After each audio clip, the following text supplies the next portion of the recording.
Ketika orang beriman dicabut nyawanya, ya, itu dilaksanakan kata Rasulullah, laksana sebuah sehelai rambut yang dicabut dari tumpukan tepung. Namun sebelum nyawanya dicabut, malaikat maut Israel itu membawa kain kafan dari surga tempat dia kembali, yang bernama Hanut, sehingga terasa hanut, ya, bagi orang beriman namanya Hanut, nggak pakai to. Ini bisa dibaca di dalam kitab karya Ibnul Qayyim Al-Jauziyah, ya. Kemudian dicabutlah perlahan-lahan nyawanya. Kenapa bisa halus seperti itu? Karena dia ikhlas menghadapi kematian. Makin ikhlas seseorang menghadapi kematian, makin ikhlas seseorang bertemu dengan Allah, makin ringan dan makin mudah kematiannya. Tidak percaya? Silakan buktikan. Ya, biar ada buktinya kan? Biar ini bukan hoax. Ya bukan ada buktikan kumaha, geus kabuktian kumaha bejakeunana. WA, kirim WA saya. Pegang HP-nya. Ya. Makin berat seseorang menghadapi kematian, makin tidak ikhlas bertemu dengan Allah, makin sakit kematiannya. Ya. Ya, Nabi Idris ketika dicabut nyawanya itu dirasakan seperti dikuliti. Ya, kan ceritanya ada malaikat yang cinta sama Nabi Idris, minta izin sama Allah, ya Allah, izinkan aku untuk bersahabat dengan Idris karena kesolehan dan ketakwaannya. Ternyata yang bilang begitu malaikat Israel. Allah mengizinkan malaikat Israel untuk bersahabat dengan dengan Nabi Idris, tapi Allah batasi 3 hari ya. Ya, baik ya Allah. Turun ke dunia menyerupai seseorang yang laki-laki yang tampan. Ketika itu Nabi Idris sedang di taman, sedang memetik hasil panennya. Dia datang, Waalaikumsalam. Terus selesai dijamu dulu, dikasih buah-buahan, kasih minum. Itu makanan dan minuman gak disentuh-sentuh sama orang tadi, sama malaikat Israel. Tidur. Selesai tidur, besok paginya dilihat ranjangnya masih utuh. Wah, ini malaikat, ini bukan manusia, kata Nabi Idris. Disuguhi lagi makanan yang panas, tidak disentuh juga. Makin yakin aku, kamu malaikat ya, sebetulnya kamu bukan manusia. Kok Anda tahu? Ya, kamu tidak menyentuh makanan saya dari kemarin, dan aku masih melihat ranjangku rapi, kamu tidak menidurinya. Maka jujurlah orang tadi, ya aku Israel. Ah, kebenaran mana Israel ya? Benar Israel, kumaha damang. Karena aku Israel, tolong cabut nyawa saya. Loh, maksudnya aku ingin tahu bagaimana rasanya kematian. Subhanallah, Nabi Idris tuh. Kalau kita gimana? Ada Israel datang bertamu, punten ya Abi beri angkat. Maka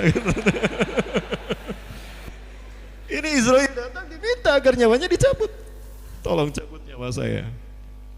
Loh, aku datang ke sini atas izin Allah karena aku ingin bersahabat dengan Anda. Aku dapat izin 3 hari. Ya. Enter permitnya 3 hari, ini pisah saya 3 hari di sini. Anda malah minta kematian. Gak tahu, mintakan pada Allah. Benar ini Nabi Allah? Iya, aku sungguh-sungguh. Aku ingin merasakan bagaimana rasanya kematian. Ya, ke Anda Nabi Idris, abang Nabi lah nih. Pergi dia kepada Allah, menyampaikan apa permintaan Nabi Idris, dikabulkan. Ya. Gimana, udah siap Nabi? Ya, ya mati. Gimana ini? Dicabut nyawanya tuh. Perlahan, subhanallah. Bagaimana keringat Nabi Idris itu mengucur deras. Ya, bagaimana seluruh tubuhnya dari ujung kaki sampai ujung rambut bergetar begini. Ya. Malaikat maut ini sambil menggenggam arwahnya, ruhnya Nabi Idris, dia menangis. Ya Allah, aku datang ke sini ingin berteman dengan orang yang saleh, malah dia mati atas izin dengan takdirmu ya Allah. Maka dibawa turuhnya, ya Allah, ini ruh Idris alaihissalam, Nabi engkau dan Rasul Anda yang kau utus. Ya. Terus kenapa wajah kamu murung? Aku kan mendapatkan izin dari engkau untuk bersahabat dengannya. Dan kenapa engkau mengizinkan ketika dia meminta kematian? Aku ingin bersahabat dengan dia. Kalau begitu balik lagi, kembalikan lagi ruhnya kepada dia. Dibalikin lagi tuh ruhnya. Ya. Begitu dikembalikan lagi ruh Nabi Idris bangun lagi. Alhamdulillahilladzi ahyana ba'da ma amatana wa ilaihin nusyur. Loh, kok aku hidup lagi? Ya kan aku belum tuntas, baru juga bertemu. Kan 3 hari jatah saya dengan kamu. Tapi aku dapat izin dari Allah untuk membawamu ke surga. Mau? Yuk jalan-jalan tuh ke surga. Ya, diperlihatkan bagaimana indahnya surga. Wah, luar biasa Nabi Idris. Tidak bisa berkedip. Selama dalam surga tadi Nabi Idris terbelalak matanya dan tidak pernah malas mengucapkan subhanallah walhamdulillah wala ilaha illallah wallahu akbar.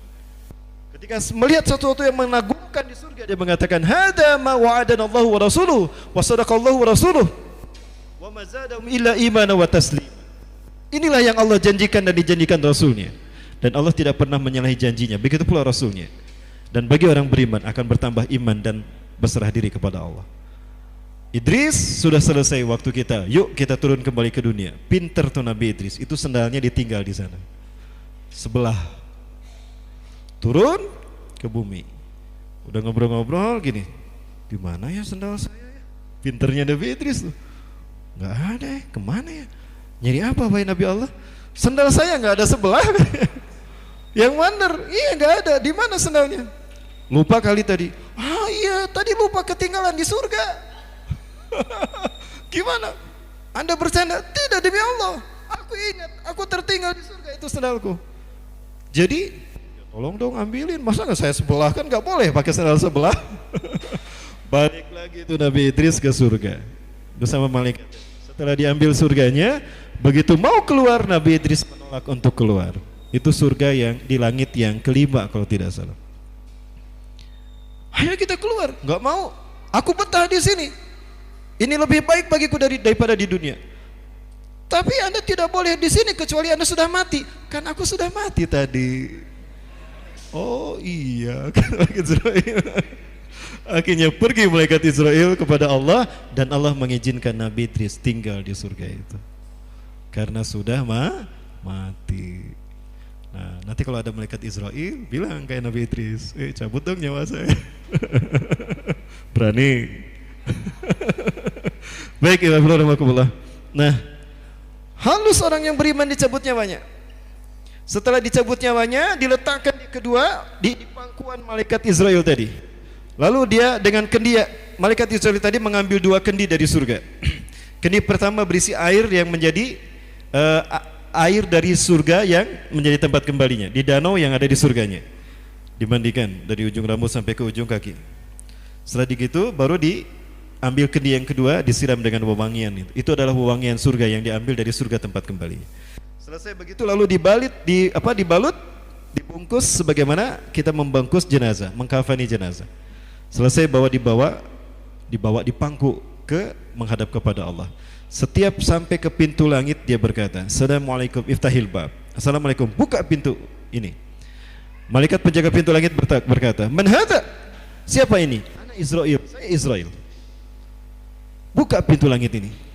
Ketika dibuka, Masya Allah, subhanallah, ma'at ya bahadar ruh. Betapa harum ruh ini. Ruh siapa ini Israel? Ini ruhnya URB dari Bandung. Amin. Oh, betapa harum ruhnya. Tunggu malaikat, aku ingin berlama-lama dengannya. Jangan kau segera pergi. Aku ingin berlama-lama dengan harumnya ruh orang ini. Setiap pintu langit begitu yang terjadi. Ketika sampai menghadap kepada Allah, jasadnya sudah dikuburkan. Pergi orang yang menguburkannya, maka Allah berfirman, malaikat berkata, Ya Rabb, hadza ruh fulan ibnu fulan. Disebutkan sebaik-baik nama ketika di dunia. Ya Allah, ini ruhnya si fulan bin fulan. Apa kata Allah? Arjihu ila qabri. Kembalikan dia ke kuburnya. Ya. Lapangkan kuburnya seluas mata memandangnya. Dan berikan kepadanya hidangan yang akan menjadi hidangan dia di surganya nanti.